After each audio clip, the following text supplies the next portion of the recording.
Cara Body Transformations for anyone that hasn't been here before. Can I start by asking how many people in this room have been on a diet previously? And how many people, keep your hands up if you've been successful on that diet and you lost the fat that you wanted to lose. And keep your hand up if you are still happy with your body composition from that diet and you are still on that diet now. Okay. So there's a reason why diets fail, and there's a reason why you guys are all here tonight, and I'm hoping that at the end of this seminar that you will have some valuable information to take home with you that you can implement so that you can, like Albie said, not make the same mistakes that I have with previous diets, and hopefully set yourself up for the right way to strip your fat in 2017. So we're going to get started. So why do people fail? So the first thing is they get fixated on an outcome. So basically they come up with a goal like I want to lose 20 kilos, and instead of looking at the reason why they want to lose that 20 kilos, they just keep thinking about losing that 20 kilos. Okay, so instead of looking at the emotional attachment that we have to why we want to do something, they look at the outcome and eventually give up. They launch into the unsustainable. So decreasing your calories to something that's not going to be sustainable. Think about how long it's taken you to get to where you are and how long you're trying to change that. How long can you think you can sustain something that's going to strip your calories down to a point where your body's starting to react against that?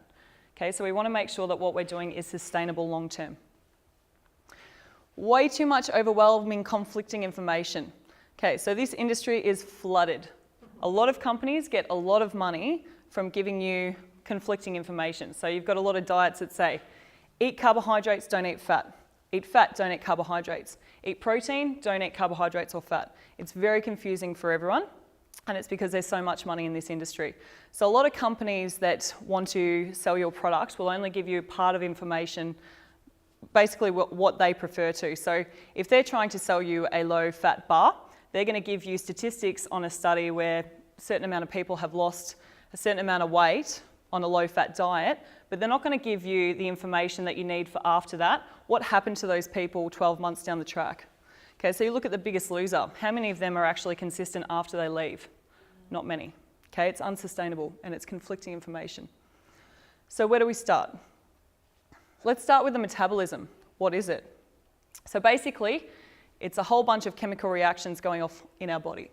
So we are a hairy bag of chemical soup. So, great picture there.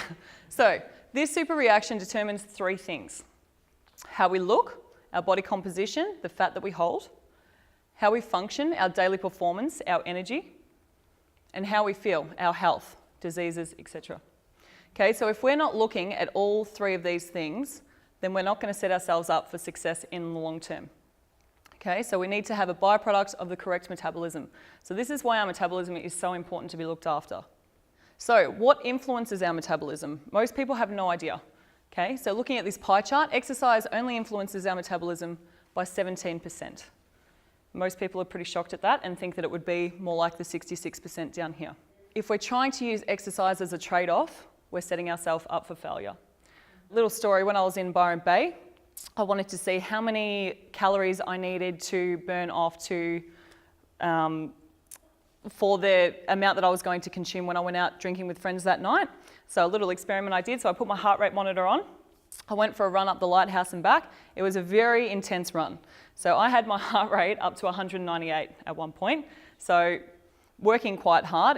It lasted 40 minutes, got back home, checked my heart rate. The calories burned were 450.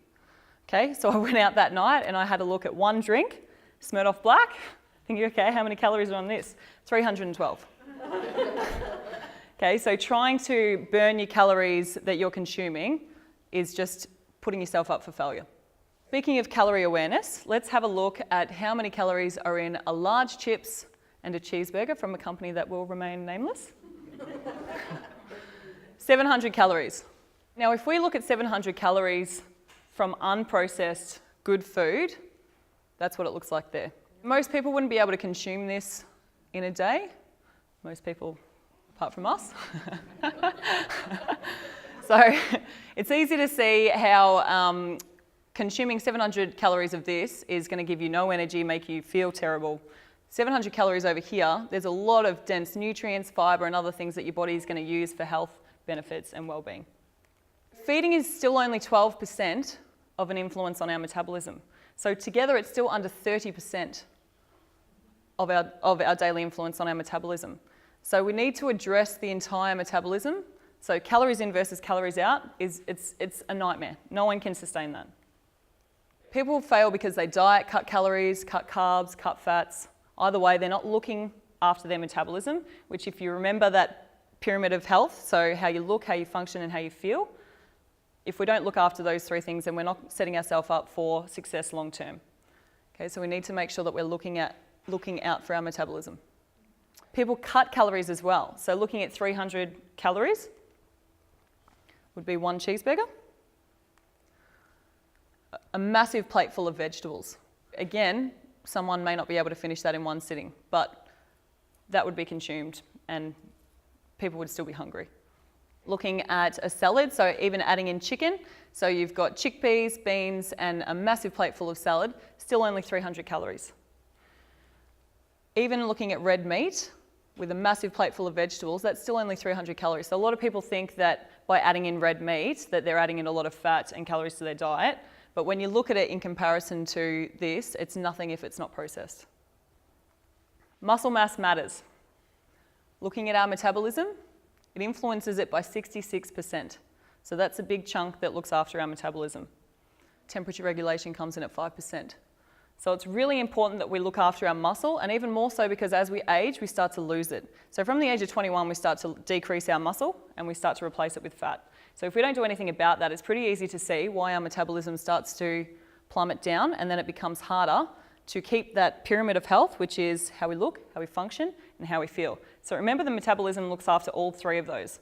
So it's pretty important that we look after it and that we increase our muscle so that we can increase our metabolism and increase those three things: how we look, how we function, and how we feel. Another big reason of why people fail is that habits always beat good intentions. So how many times have you said, oh, I won't drink starting tomorrow. I won't eat cake starting tomorrow. I'll start an exercise routine Monday. So unless we're changing our habits, we're not going to change our lifestyle. So it's really important that when we're looking at our habits, we look at our why. Okay, why are you wanting this change? Why are you wanting to lose that 20 kilos? Okay, if you're not associating yourself with the emotional attachment that comes with it, then it's going to be too hard to change those habits. Okay, so think about how you're going to feel when you lose that 20 kilos. Think about the confidence that you have, the energy that you're going to have, the health that you're going to have. Those are the important things that are going to help change those habits. If we look at Australia, we have the highest incidence of heart disease, type 2 diabetes, obesity in overweight adults, various cancers and mental illness. And if you look at our diet, it's pretty easy to see why. If we were comparing our diet in comparison to a few different countries, let's just look at our breakfast. That'd be a pretty typical breakfast for most Australians. Maybe you'd have some toast, maybe you'd have porridge. Either way, it's always processed carbohydrates, barely any protein, and barely any fats. Let's look at Iceland. They have the lowest incidence of depression despite their bleak, dark, long winters. Okay, so it's pretty rare. Low incidence of type 2 diabetes, heart disease, and some cancers. So what do they eat for breakfast? Pickled herring with pickled vegetables. Again, our habits think that that's pretty abnormal and would find that pretty hard to eat. I can tell you, when I went to Europe, this was my breakfast. But looking at what they eat, they've got a first-class protein, they've got a lower energy carbohydrate, so a good form of vegetables, and they've got a good source of fats. The omega-3 fats are in the fish. So it's not hard to see why their health is a lot better off than ours. Okinawa, lowest incidence of obesity, heart disease, and cancer in the world, highest longevity and life expectancy in the world. So what do they have for breakfast? Tofu, salad, and seaweed. Again, they've got a good source of protein, they've got an omega-3 fat, good fat, and they've got a carbohydrate, seaweed or vegetables. It's not hard to see why their health is doing better than ours. So what's the secret to success? So it's really important to find your why. You need to focus on your why and keep that in mind every time that you're trying to change a habit or you're trying to change that benefit that is going to get you towards your goal. You want to bring yourself back to why you're doing it, the emotional attachment that you've got with it. Make sure good choices are consistently available. So if you don't have access to good choices, then you can't make them. It's as simple as that. So if you're not planning to prepare, you're preparing to fail. So if you don't give yourself the chance to have access to good choices, then there's no way you can consume them. Okay, so it's really important that you make sure that they're always available. A lifestyle that's a delicious pleasure, not a chore. So if you hate the diet that you're on, or if you hate going to the gym, or whatever it is, if you hate the lifestyle that you're creating, you're not going to stay on it for very long. So think about something that you can create that's going to be sustainable to you. Think about things that you enjoy. So when you're looking at changing the food you eat, make sure you're actually enjoying it, finding foods that you're enjoying, and that's sustainable to your lifestyle as well. So there's no point in me putting a client that doesn't have access to a fridge on a yogurt meal plan, because it's unsustainable for them. So you've got to think about what's going to work for you, for your lifestyle, and what your likes and dislikes are as well. Get a great support network. So if you've got people constantly dragging you down, how long do you think it's going to take before you eventually just give in? So it's really important that you have a good support network. So not only your family and friends, but even with our group, we've got a Facebook group where people can put up some posts, have a bit of a laugh, but always have that support there as well. Metabolic Precision does as well. So you can say you're having a bad day and you'll get a lot of different people giving you some great feedback and pumping you up, which is really important. But as many people as you can get to be your support network as possible is going to give you the best chance at success. So let's recap. So we are a hairy bag of chemical soup.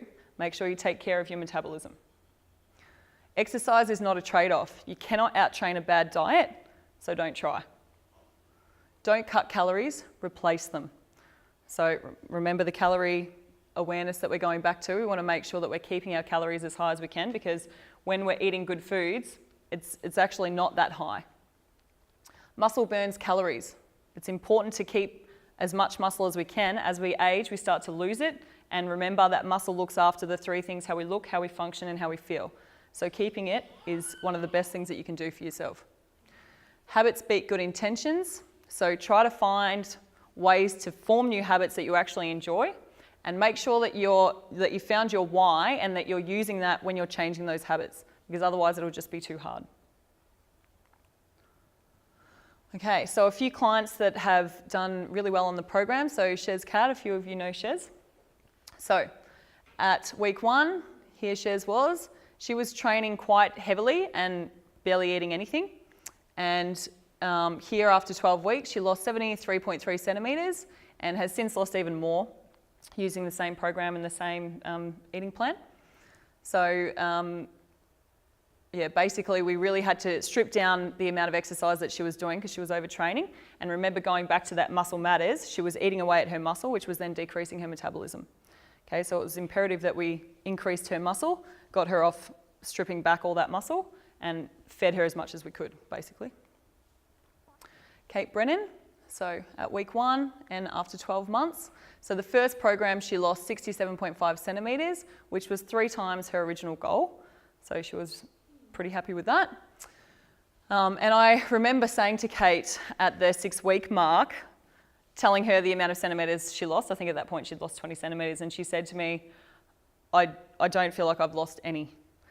And I said to her, go and find a photo of 6 weeks ago and compare yourself to it. And she just found a face shot, and she compared her face and she goes, wow, I cannot believe the face shape change, let alone the body shape. So it was pretty exciting to see her see such a big change. And it's really motivating when you can actually see that change. But we're always our harshest critics. We always basically look in the mirror and see ourselves as not changing, pick on our negative points that we see that we have, and we never really look at the positive. So it was really nice to see that she could see that. When Juz came to me, he didn't come to me for body composition, he came to me for an energy increase. So he was basically falling asleep throughout the day, feeling really tired, trying to use sugar and caffeine to help get him through the day, basically.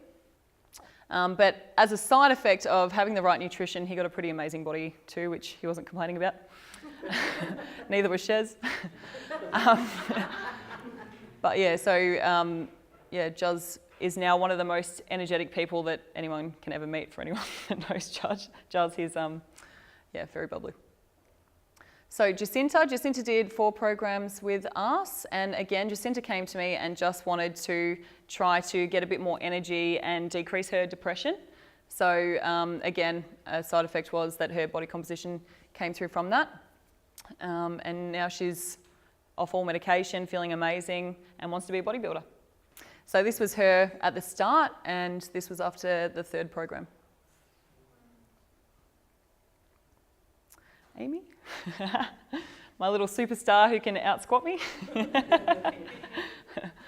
So Amy's done 4 programs now, and her strength has gone through the roof. There she is doing her amazing dips, but yeah, her leg strength is very, very impressive. Cam. So when Cam started with us, that was him there. He'd done a few ice sessions. I think he did 2 months worth of ice. And then he jumped into fire. So that was him week 1 of fire and nutrition. And then this was him 12 weeks later. So he lost 25 centimetres all over and put 2 centimetres on his biceps. So not only did he want to shrink, but he also wanted to tone up as well, which was perfect. Kelsey. So Kelsey not only lost centimetres, but you can see a dramatic change in her posture there. So you can see where her arms are sitting there in comparison to there. So her shoulders are quite far back. So she's got a lot of family history of Dowger's hump, where a lot of people are rounded. So she's quite paranoid about that. So yeah, you can see that we've really straightened her up there throughout fire, and she got great body composition results as well. And then if you go on to MP Body, you can find hundreds and hundreds of testimonials from others that have done the same. So this is just one of it. Beautiful. So I hope you've enjoyed tonight. I have a special nutrition report for you, which goes through a bit of a summary and a little bit more information about how you can create a body that is looking at all of those 3 things. So how you look, how you function, and how you feel. So I'm hoping that you can utilise that as much as you can. Next week is the start of my 12-week program. For anyone that might be interested in joining, I've got a special offer tonight. So basically what you get is exercise that can change your body shape with 3% of your week. So it teaches you how to make sure that you're not overtraining. Again, looking at making sure that it's sustainable. 7 steps that program your metabolism for success. Metabolic nutrition, how to make food work for you. No diets, gimmicks, or counting calories. What do the healthiest people in the world eat? So we went through a little bit of that through the slides. 6 secrets to a successful transformation. The foods essential for optimal nutrition, and the 3-step kitchen makeover for fun, delicious nutrition. Cook Bible and DVD with over 120 recipes in 10 minutes or less. So for me, I don't even use my oven because it takes too long to cook. So these recipes are brilliant. They're all family friendly, and they all take under 10 minutes to make. So you can see through here, there's something that everyone will like. So you also get access to mpbody.com, which has a massive amount of research on it where you can have a look. So going back to that support network, being able to research a lot of the information yourself, obviously I'm here as well, but can be really empowering, just finding out the scientific information behind it as well. So for tonight's special offer, I've got 12 weeks transformation challenge, so it starts next week on the 7th. So there's 10 spots available for $5.99 or $54.99 for a 15-week period. So you get the manual worth $90. So for any guys that might be wanting to do nutrition and already have the manual, that just comes off the price. Training and nutrition diary. So some of my guys haven't seen that yet. They've got out a new nutrition and training diary. So basically in it you can record everything as you go. Keeps you accountable. And 12 weekly seminars. So basically how to empower yourself to increase your metabolism. All right, so we're going to have a quick break now. If anyone has any questions or wants to go to the toilet, and then we're going to have Tashari take us through some ways to set our mindset up for our goal setting for 2017. All right.